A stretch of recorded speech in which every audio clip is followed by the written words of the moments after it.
청자 여러분 안녕하십니까. 오늘은 스가랴 강의 30번째입니다. 스가랴 8장 1절로 8절 말씀을 제가 봉독해 드립니다. 다시금 만군의 주의 말씀이 나에게 임하였으니 이같이 말씀하셨느니라. 만군의 주가 이같이 말하노라. 내가 시온을 위하여 크나큰 질투로 질투하였으며 내가 그녀를 위하여 크나큰 노여움으로 질투하였노라. 주가 이같이 말하노라. 내가 시온으로 되돌아왔으니 예루살렘 한가운데서 거하겠노라. 그런즉 예루살렘은 진리의 도성이라 불릴 것이요 만군의 주의 산은 거룩한 산이라 불리리라. 만군의 주가 이같이 말하노라. 예루살렘의 거리들 안에는 여전히 나이 많은 남자들과 나이 많은 여자들이 거하리니 각인이 나이가 아주 많아 그의 손에 자기 지팡이를 들리라. 그리고 그 도성의 거리들 안에서 노는 남자애들과 여자애들로 그곳의 거리들이 가득 차리라. 만군의 주가 이같이 말하노라. 이날들에 그것이 이 백성의 남은 자들의 눈에 경탕스럽다 한들 그것이 나의 눈들에도 경탕스럽겠느냐. 만군의 주가 말하노라. 만군의 주가 이같이 말하노라. 보라, 내가 나의 백성을 동쪽 지방과 서쪽 지방으로부터 구원하겠노라. 그리고 내가 그들을 데려가겠으니 그들은 예루살렘 한가운데서 거하리라. 그리하여 그들은 나의 백성이 될 것이요 나는 진리와의 안에서 그들의 하나님이 되겠노라. 아멘. 할렐루야. 전국에서 해외에서 이 방송을 구독해 주시는 애청자 여러분, 오늘 하루도 전능하신 하나님 사랑과 성령 충만으로 능력 있는 삶이 되시기를 기원합니다.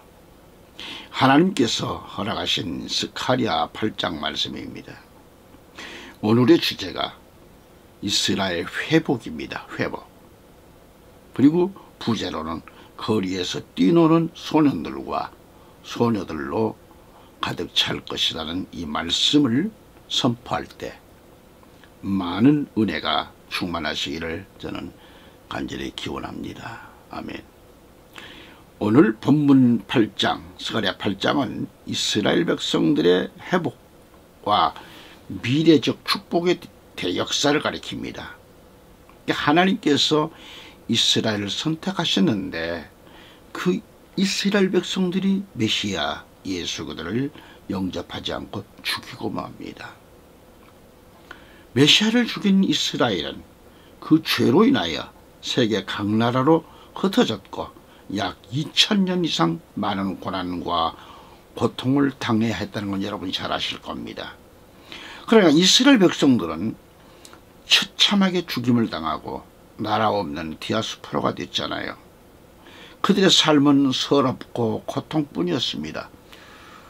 600만 명의 유대인들이 히틀러에 의해 학살당하고 노예로 끌려다니는 고통을 당하면서 살아왔잖아요. 그러니 우리 하나님은 그들을 한 번 선택하고 결정하셨기 때문에 진실하신 그 언약을 지키시기 위해서 그들을 버리지 않으셨습니다. 마지막에는 그들을 회개시켜서 구원하신다는 말씀이에요. 또한 이스라엘의 회복은 이방인의 때에 끝이 납니다.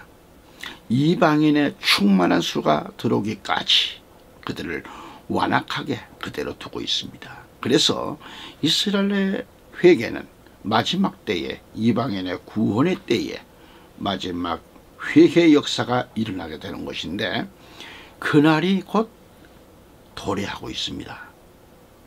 이방인의 때가 언제 끝났을 것인가, 언제 끝이 날지는 우리는 알 수 없습니다.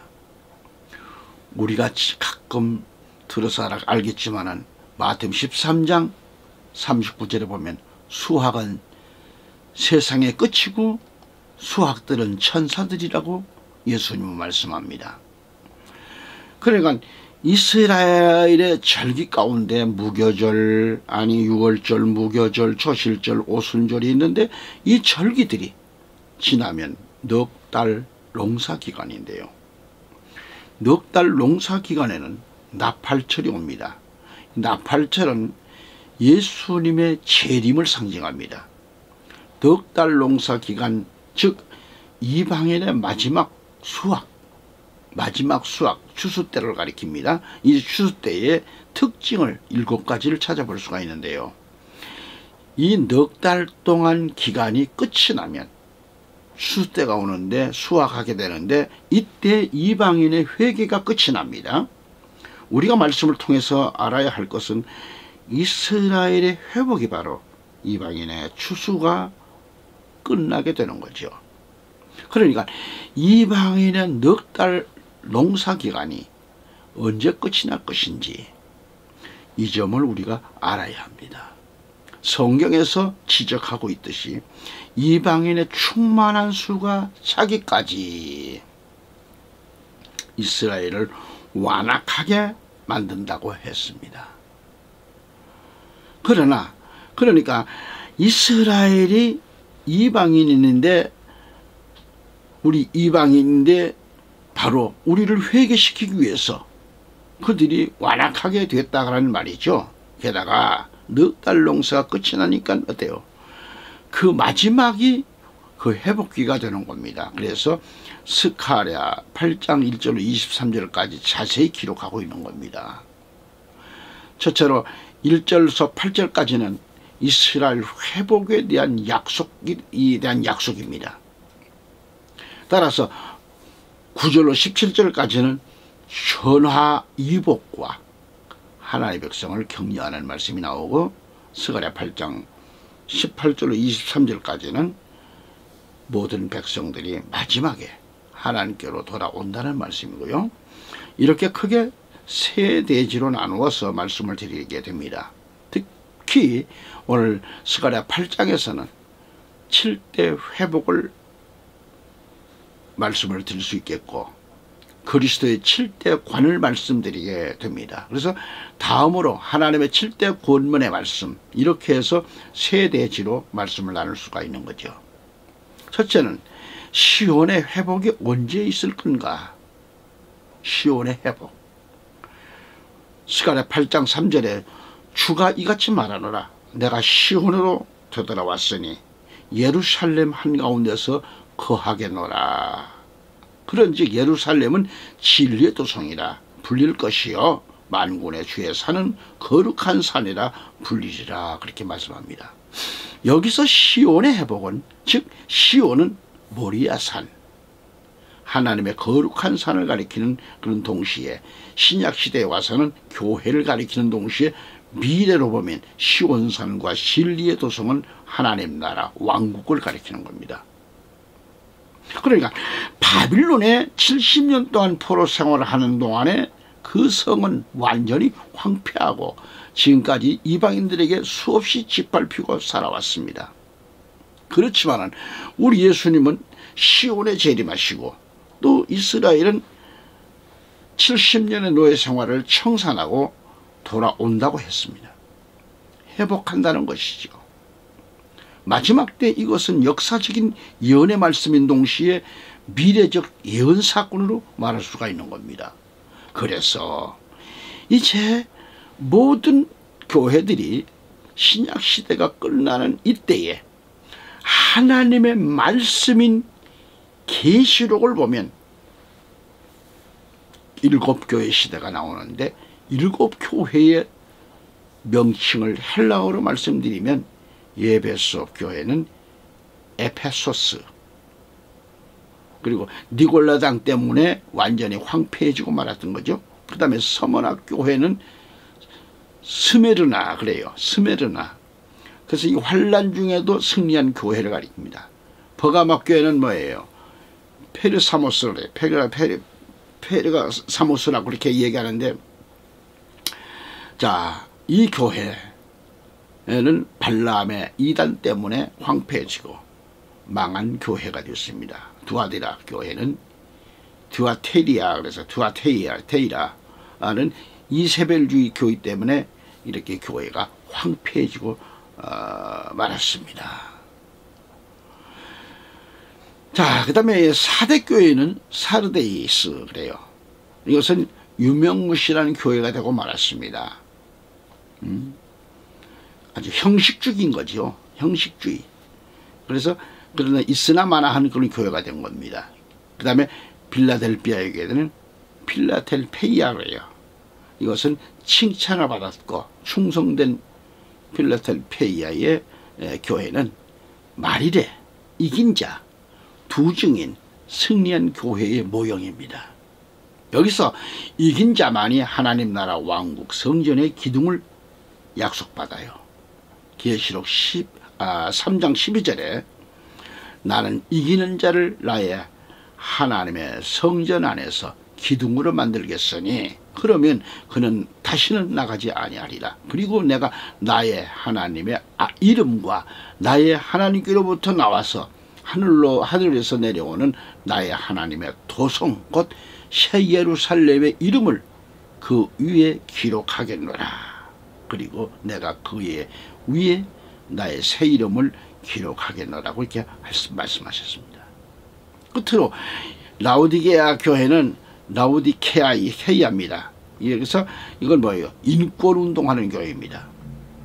라오디게아의 교회는 바로 이 인권운동하다가 교회가 망했어요.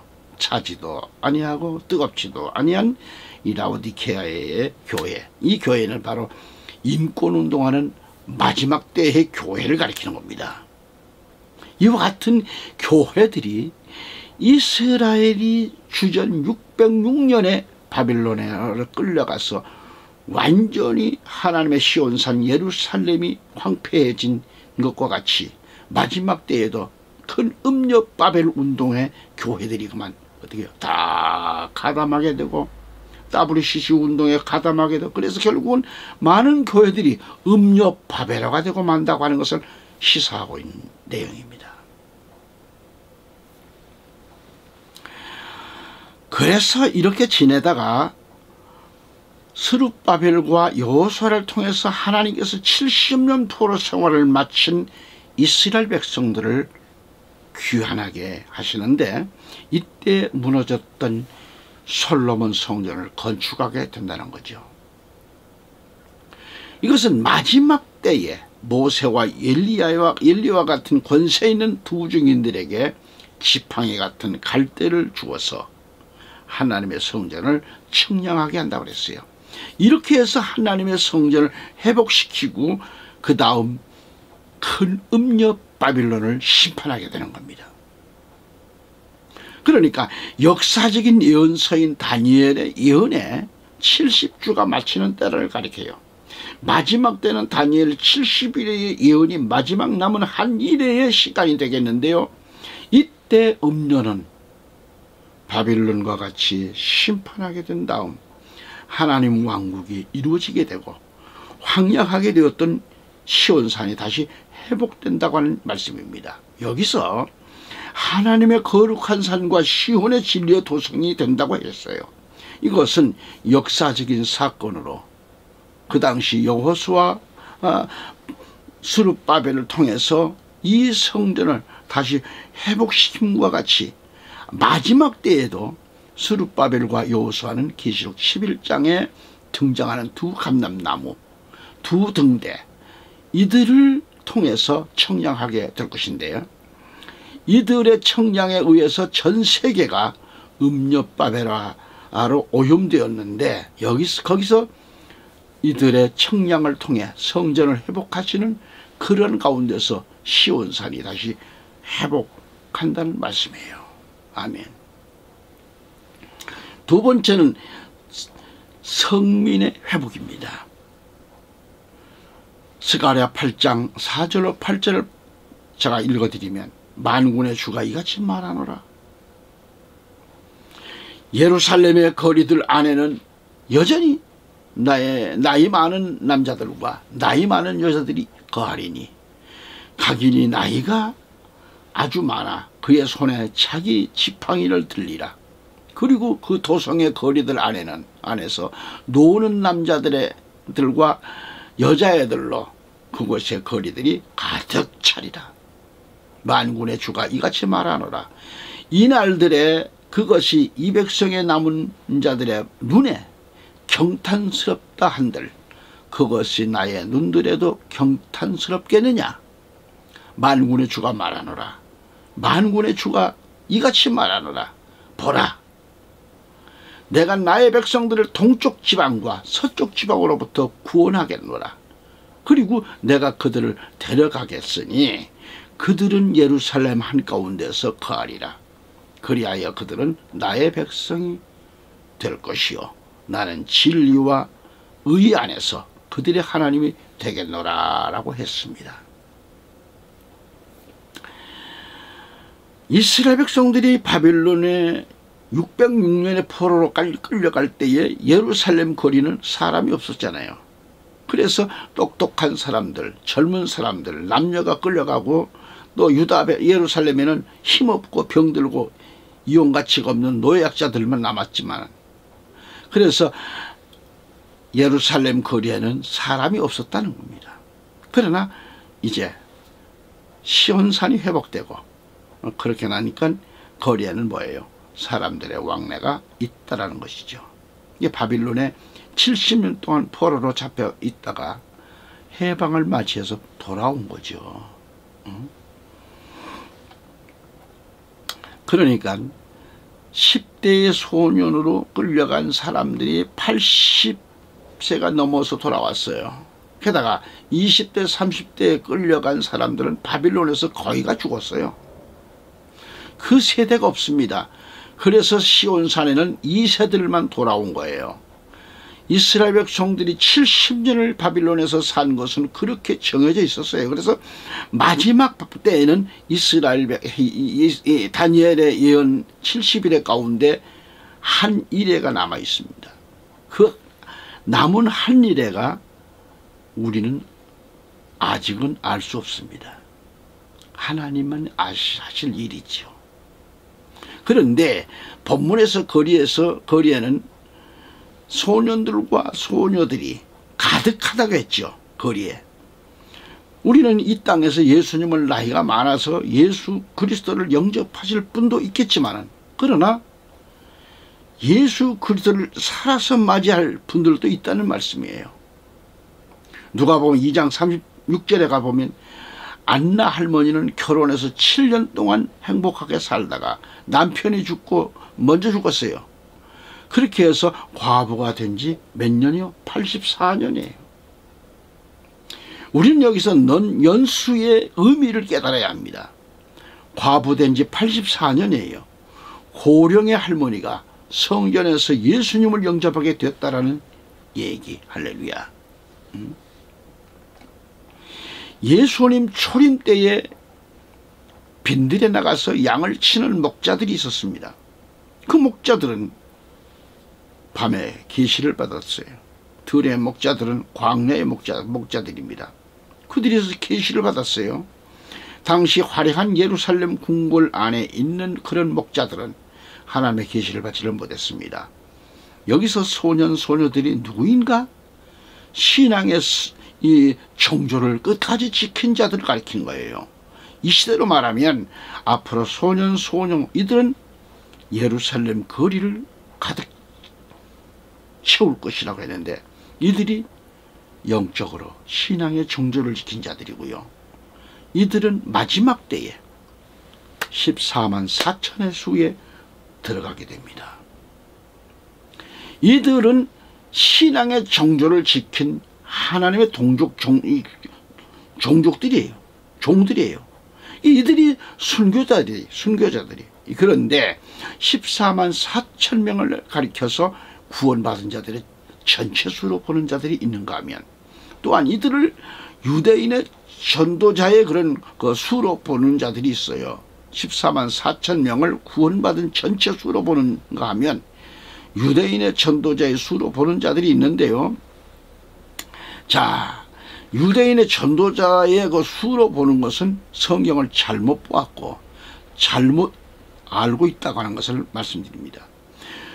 분명히 말해서 이 땅에 살아계신 하나님의 입맞은 종들이 나와요. 이마에 입맞은 종들이나 입맞은 종들이 유대인에게만 나올 수 없다는 말입니다. 우리 이방인들 가운데서도 넉 달 농사 기간에 살아계신 하나님의 입맞은 종들이 나오는데 이들은 바로 신앙의 정조를 지킨 순교자들을 가리킵니다. 그리고 14만 4천을 구원의 전체 수로 본다고 하면 각 나라 족속 가운데서 흰옷을 입은 무리는 14만 4천의 수에 들어가지를 못한 데 있습니다. 그러니까 계시록 7장에는 큰 무리가 나와요. 큰 무리가 나오는데 살아계신 하나님의 입맞은 종 14만 4천이에요. 이들이 이스라엘 가운데서 이긴 자들입니다. 바로 이 이긴 자들을 유대인의 문자적으로 보는 것은 잘못이죠. 영적 이스라엘 그리고 각 나라 족속 가운데서 아무도 셀 수 없는 그런 천문학적인 수가 바로 흰옷을 입었는데 그들이 바로 그 환란에서 나온 자들이라고 했습니다. 그러므로 여기서 나이가 많은 분들은 오늘 이 시대로 말하면 예수님을 살아서 영접할 성도들을 가리킵니다. 그리고 소년들과 소녀들은 신앙의 정조를 끝까지 잘 지킨 그리스도 예수의 어린 양 신부 14만 4천 우리 성도의 최상급입니다. 그러한 사람들로 다시 예루살렘 거리가 완전히 회복되고 마지막 때에 우리 남은 백성들의 눈에는 기이하다 이 말이죠. 그래서 데살로니가후서 1장 6절에 너희로 환난을 받게 하는 자들에게 라고 했습니다. 여러분 마지막 때에 우리를 환난 받게 하는 그런 자들이 누구인가? 그들은 곧 적그리스도의 무리들이었어. 적그리스도 무리들. 그들이 환난을 받게 합니다. 환난을 받게 하는 자들에게는 하나님께서 환난으로 갚으신다고 하셨으니까요. 환난을 받게 하는 사람이 있는가 하면 환난을 받는 사람들이 있어요. 우리는 이것을 잘 알아야 합니다. 다니엘의 세 친구를 느부갓네살과 그 군대들이 불 속에다가 집어넣게 했습니다. 그러므로 불 속에 들어간 사람들은 히브리 세 청년들이 지금 들어갔습니다. 불 속에까지도 들어간 것은 참 성도들의 모습이죠.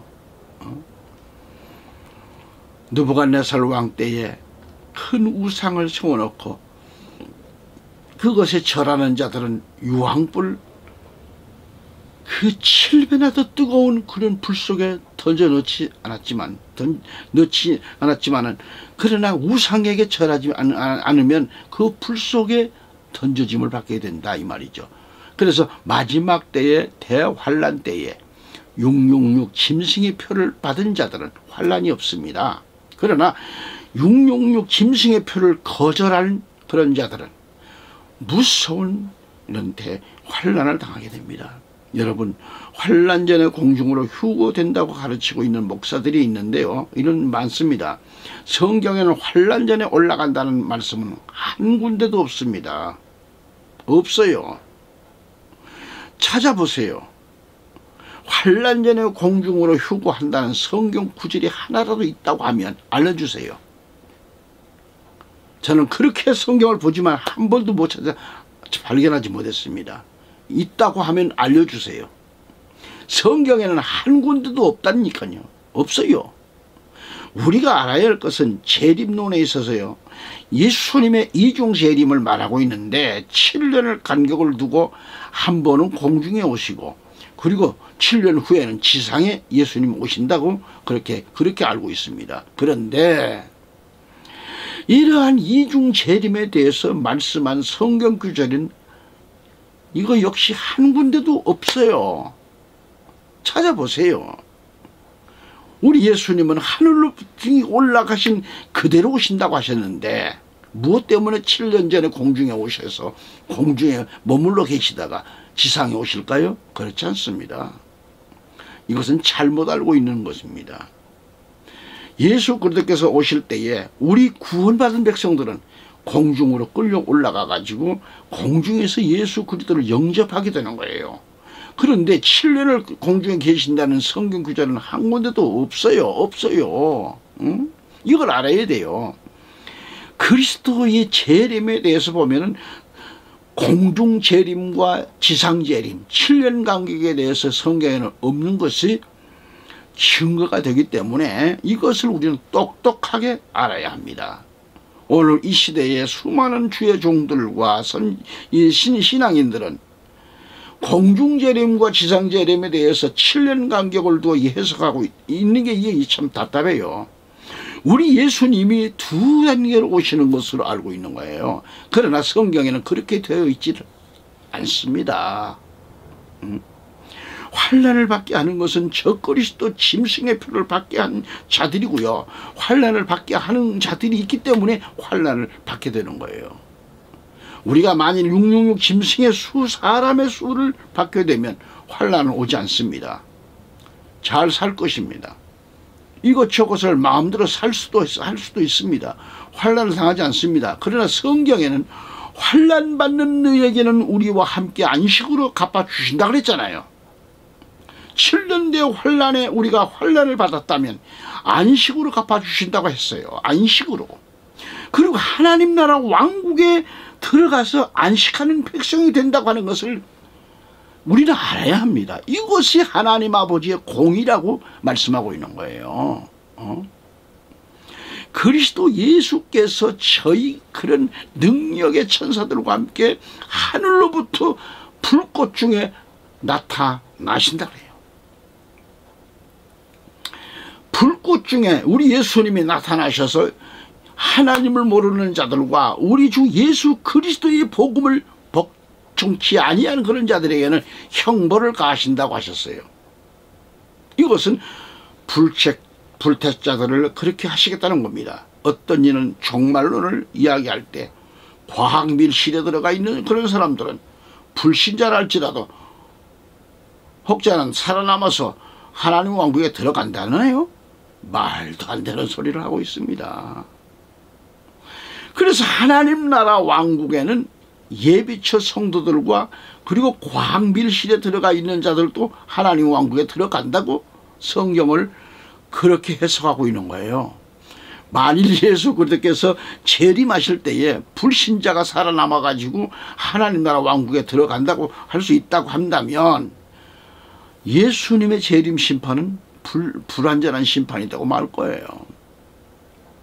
과학밀실에 들어간다고 해서 살아남고 과학자라고 해서 살아남는다면 불꽃 같은 눈으로 살피시는 우리 주님, 이 그리스도의 심판은 불완전한 심판이 될 수밖에 없잖아요. 그러므로 우리는요, 우리 예수님이 불꽃 중에 나타나실 때에 불신자는 아무리 땅속 깊은 곳에 기어들어간다 할지라도요, 아니 미사일도 뚫지 못한 튼튼한 방공호로 들어가 숨는다 할지라도요, 그는 비행기를 타고 멀리 도망을 칠지라도 우주선을 타고 혹성이나 무슨 금성이나 달나라에 가 있다 할지라도요, 다 찾아내시는 분이 하나님이에요. 끌어내려서 온전한 심판하시는데 불택자는 다 멸하십니다. 불법을 행하는 자들을 다 멸해버리십니다. 여기서 복종치 않는 불신자는 영원한 멸망의 형벌을 받으리라. 불신자의 영이 다 이렇게 된다는 거죠. 그러므로 불신자가 누구는 살아남고 과학자가 살아남는다고 하면 예수님의 재림 심판이 불완전한 그런 심판이 될 수밖에 없지요. 우리 예수님이 불꽃 중에 나타나셔서 불신자를 다 심판하시는 겁니다. 그 다음 강림하셔서 그의 성도들에게는 영광을 얻으시고 성도들에게서 영광을 받으시는 겁니다. 그러니까 첫째 부활에 참여하는 그런 사람들, 그 다음에 모든 믿는 자들에게는 기이 여김을 받으리라고, 그렇게 우리의 증거가 너에게 믿어졌음이라고 데살로니가 후서 1장 10절은 말하고 있어요. 그러니까 여기서 모든 믿는 자가 있고 성도가 있는 거예요. 분명히 둘로 구분을 했습니다.